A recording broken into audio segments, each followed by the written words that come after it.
There are turning points in life that feel like the earth shifting beneath your feet, quiet, but irreversible.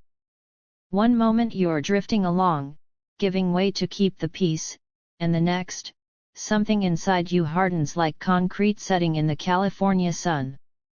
My name is Helen Martinez, and at 71 years old, I have learned that strength doesn't always roar. Sometimes it whispers, then stands its ground. I was born in East Los Angeles in 1954, the daughter of Mexican immigrants who crossed the border with nothing but hope and a willingness to work.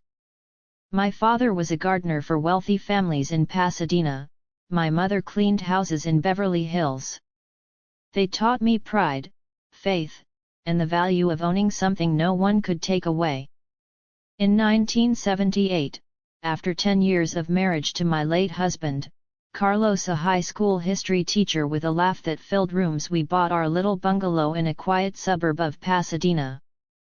It was 1,200 square feet of 1920s charm, hardwood floors, arched doorways, a lemon tree in the front yard, and a backyard garden that became my sanctuary.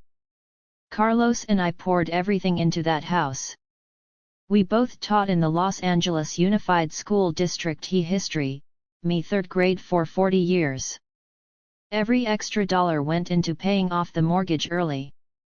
No fancy vacations, no new cars, just steady sacrifices. We raised our only son, Miguel, in that bungalow. He took his first steps on the living room rug, had his prom photos taken under the lemon tree, and brought his bride, Vanessa, home for Sunday dinners of pozole and fresh tortillas. Carlos died 7 years ago, suddenly, from an aneurysm while grading papers at the kitchen table. One minute he was complaining about a student's essay on the Civil War, the next he was gone. The house became too quiet. Miguel and Vanessa lived in the Bay Area, Silicon Valley, money, tech jobs, a big modern house in San Jose.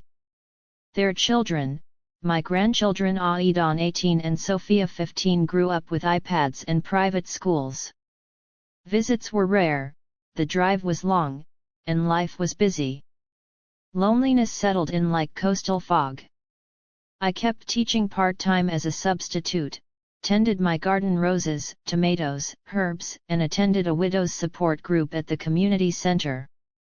That's where I met Gloria Reyes and Patricia O'Brien, two fierce women who'd lost their husbands and nearly lost their homes to greedy relatives. Gloria's son had tried to force her into a nursing home to sell her condo. Patricia's daughter-in-law had forged documents. Their stories terrified me. One evening after group, Gloria introduced me to her neighbor, Daniel Kim, a retired attorney who specialized in elder law.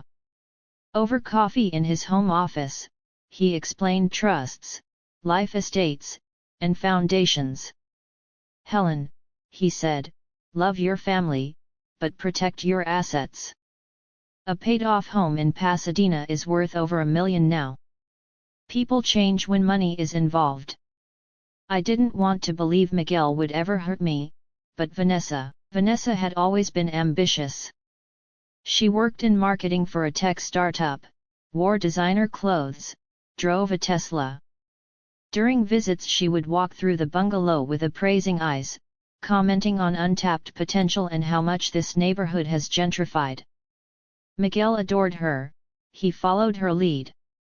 So, quietly, with Daniel's help, I created the Martinez Family Foundation. The bungalow was deeded to the foundation, a non-profit dedicated to preventing elder financial abuse and providing scholarships for first-generation college students. I retained a life estate, I could live there forever, rent-free, as director. Any decision about sale or major change required board approval. Daniel, Gloria, Father Ramirez from my parish, and me. We even set up protocol. Sunrise, a single phone call would bring the board to the house with documents. I told no one in the family. It felt like insurance you hope never to use. Then the tech crash came. In early 2025, the AI bubble burst. Layoffs swept Silicon Valley. Miguel, a senior software engineer, was let go with thousands of others. At 46, with a huge mortgage, 2 kids in college prep private schools, and Vanessa's startup folding, they were suddenly underwater. Miguel called one March evening, voice shaking. "Mom, we're in trouble. The house payment is killing us. Could we move in with you for a while just until I find something? The bungalow has room, and it would help so much." My heart broke for him. "Of course, my Joe. This is your home too." I spent weeks preparing. I cleared the upstairs bedrooms, bought new linens, stocked the pantry with Aiden's favorite protein bars and Sophia's oat milk. I baked Carlos's famous tres leches cake for their arrival. They came on a sunny Saturday in April. Miguel looked exhausted, gray at the temples. Vanessa swept in with perfectly highlighted hair and a forced smile. Aidan, tall and quiet, hugged me warmly. He'd always been the sensitive one. Sophia barely looked up from her phone. The first days were joyful chaos. Family dinners, laughter, the house alive again. I cooked enchiladas, arroz con pollo, fresh salsa from garden tomatoes. Miguel helped fix the leaky faucet. Aidan mowed the lawn. Even Vanessa complimented the garden. But slowly, things shifted. Vanessa began redecorating. New throw pillows, the old ones were so 80s, smart lights voice controlled, so convenient, a massive flat screen replacing Carlos's modest TV. She moved furniture without asking. My religious icons and family photos were reorganized into a box in the garage. Then came the suggestions. "Helen, this house is too much maintenance for you. We could modernize the kitchen, open concept. Investors are paying top dollar for flipped bungalows here." I smiled and changed the subject. The breaking point came one warm June evening. I'd spent the day making Carlos's carnitas slow-cooked pork, fresh guacamole, handmade tortillas. The table was set with my good dishes, candles lit, mariachi music playing softly. I called everyone to dinner. Miguel arrived first, grateful. Aidan helped serve. Sophia scrolled TikTok. Vanessa entered last, fresh from a networking call, in heels and a blazer. We were halfway through when Vanessa set her fork down with a sharp clink. "Helen," she said, voice syrupy but cold, "we need to talk. This arrangement isn't sustainable long term. Miguel and I are the providers now. You're retired. It's time you stepped back. The kitchen, the housekeeping, leave it to me. You can take your plate to the sunroom or the garden. We'll handle the main spaces." Silence crashed over the table. Miguel stared at his food, face burning. Aidan dropped his eyes. Sophia smirked, then looked away. I felt heat rise in my cheeks, humiliation, fury, grief. This was my home. Carlos and I had paid for every tile, every beam. I had welcomed them with love, and this was my reward, but I did not cry. I did not yell. I smiled small, calm, certain. "Interesting," I said quietly. I stood, walked to the landline on the kitchen wall, the one Carlos refused to replace, and dialed Daniel's number. Vanessa scoffed. "Who are you calling?" I waited. Daniel answered. "Daniel," I said clearly, "protocol sunrise." I hung up and returned to the table. "Dinner's getting cold," I said, picking up my fork. "Eat." Vanessa's confidence faltered. What was that about? "You'll see tomorrow." That night I sat in the garden under the lemon tree, rosary in hand, Carlos's old sweater around my shoulders. The air smelled of jasmine and night blooming cereus. I whispered to the stars, "Forgive me if I'm wrong, mi amor. But I can't let them take what we built." The next morning, at 10 a.m. sharp, Daniel arrived with Gloria, Father Ramirez, and a notary. Briefcases in hand. Vanessa, in yoga clothes, demanded answers. Miguel looked ill. The kids hovered. In the living room, now strangely modern with Vanessa's touches, Daniel explained. The Martinez family foundation owned the bungalow. I had life estate rights. Any residents must sign a fair market lease, 4,200 month in Pasadena, or vacate in 30 days. Documents were presented, deed transfer dated 6 years earlier, board minutes, notary seals. Vanessa exploded. "This is fraud. She's senile. We'll contest it."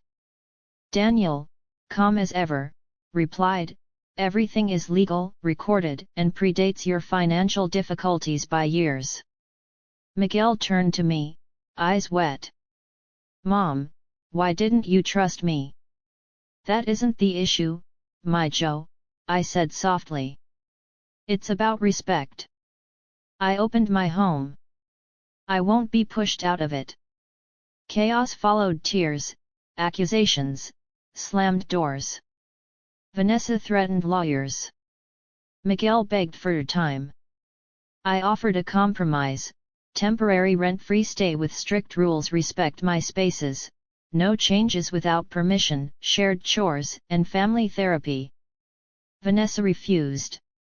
Pride, fear, control she couldn't bend. Then came the crisis that changed everything. In late July, wildfires swept Southern California. Evacuation warnings hit Pasadena. Smoke choked the air. Power outages. Roads closed. We were trapped together. The kids panicked. Miguel coordinated with neighbors. Vanessa, usually polished, broke down when ash fell like gray snow. I stayed calm, decades of earthquake drills and fire season prep. I had go bags, water, food. We sheltered in place, windows sealed, air purifier running. One night, as sirens wailed and the sky glowed orange, Vanessa found me in the garden checking the hose lines. "I'm scared," she admitted, voice small. "We all are," I said. We really talked for the first time. She confessed her childhood, parents divorced, mother struggling, always moving. "I learned early that if you don't control things, they control you." When Miguel lost his job, I felt like I was drowning again. I thought if I took charge here, I'd feel safe. I shared my own fears: losing Carlos, growing old alone, becoming a burden. In the fire's glow, walls came down. The fires spared our neighborhood, but the experience forged us. Miguel found contract work remotely. Vanessa started a small consulting business. Aidan bonded with me over gardening. He had Carlos's green thumb. Sophia put down her phone, helped cook, asked about my childhood. Therapy became regular family sessions paid by the foundation. Vanessa apologized, genuinely. "I was wrong. I treated you like an obstacle instead of family." We renovated thoughtfully, added a separate entrance and small kitchenette upstairs for privacy. They paid modest rent to the foundation, funding scholarships. 2 years later, the bungalow thrives, multi-generational, respectful, alive. On Carlos's anniversary, we gather under the lemon tree. Miguel grills carne asada. Vanessa makes margaritas. Aidan and Sophia bring friends.